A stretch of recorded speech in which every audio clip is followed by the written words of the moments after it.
Masa penjajahan Jepang. Assalamualaikum warahmatullahi wabarakatuh. Apa kabar anak-anak?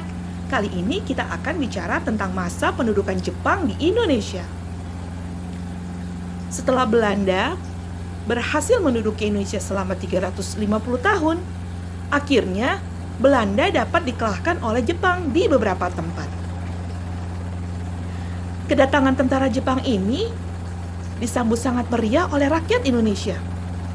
Jepang datang mengaku sebagai saudara tua dan akan membantu Indonesia serta negara-negara Asia lainnya dari penjajahan bangsa Eropa. Tentu saja rakyat Indonesia menyambut ini dengan antusias. Mereka meneriakan dan bersorak-sorai mengeluh-elukan kedatangan tentara Jepang di pelosok kota.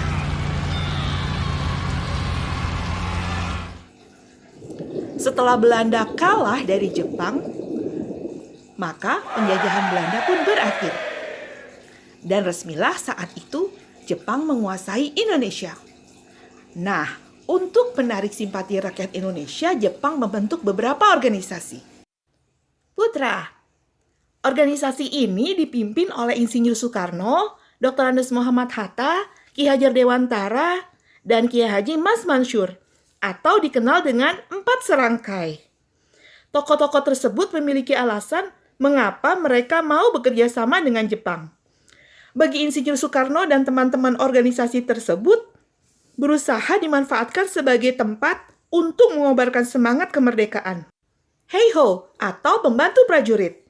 Tentara sekutu terus melakukan perlawanan terhadap Jepang. Dalam kondisi ini, tentara Jepang sangat membutuhkan bantuan rakyat Indonesia. Jepang pun membentuk Heiho yang berisi pemuda-pemuda Indonesia untuk membantu prajurit Jepang. Bagi rakyat Indonesia, organisasi ini dimanfaatkan sebagai kesempatan untuk mempelajari bidang kemiliteran. PETA, Pembela Tanah Air.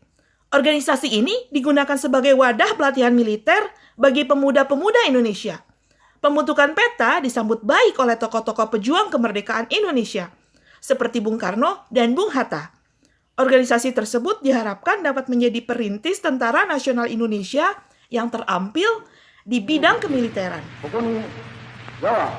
Perjuangan kebangsaan juga dilakukan secara sembunyi-sembunyi oleh pemuda Indonesia. Tokoh seperti Adam Malik, Soekarni, dan Pandu Wiguna berhasil menyusup sebagai pegawai pada pusat propaganda Jepang.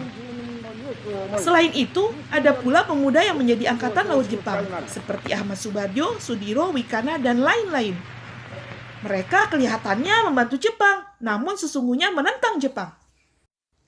Belum sampai kemerdekaan yang dijanjikan Jepang itu terwujud, ternyata Jepang sudah mulai terdesak dalam Perang Asia Timur Raya, atau Perang Pasifik, atau Perang Dunia Kedua.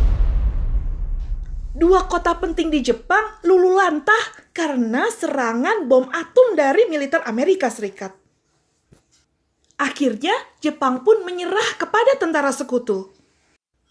Nah, sebelumnya Jepang sudah mempersiapkan kemerdekaan dengan membentuk BPUPKI. Tetapi, karena telah menyerah kepada sekutu, maka beberapa pemuda Indonesia melihat ada peluang untuk segera menyatakan kemerdekaan. Berikut ini beberapa video yang memperlihatkan tentara Jepang yang menyerah kepada tentara sekutu. Mereka juga menyerahkan senjata yang mereka punya. Nah, setelah mendengar kabar bahwa Jepang menyerah kepada sekutu, beberapa pemuda Indonesia mulai mengadakan rapat dan mendesak Insinyur Soekarno untuk segera memproklamasikan kemerdekaan Indonesia. Golongan pemuda tersebut terdiri dari Soekarni, Wikana, Hairul Saleh. Tetapi karena Bapak Soekarno tidak kunjung memproklamasikan kemerdekaan, akhirnya golongan muda membawa Bapak Soekarno ke Rengas Dengklok.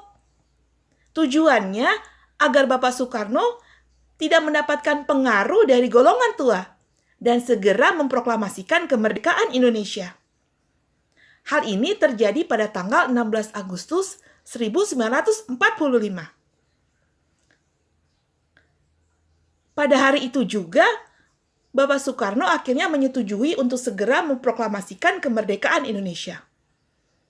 Akhirnya, Bapak Soekarno dan golongan muda kembali lagi ke Jakarta untuk segera menyusun naskah proklamasi. Di rumah inilah Bapak Soekarno, Bapak Muhammad Hatta, dan lain-lain menyusun teks proklamasi.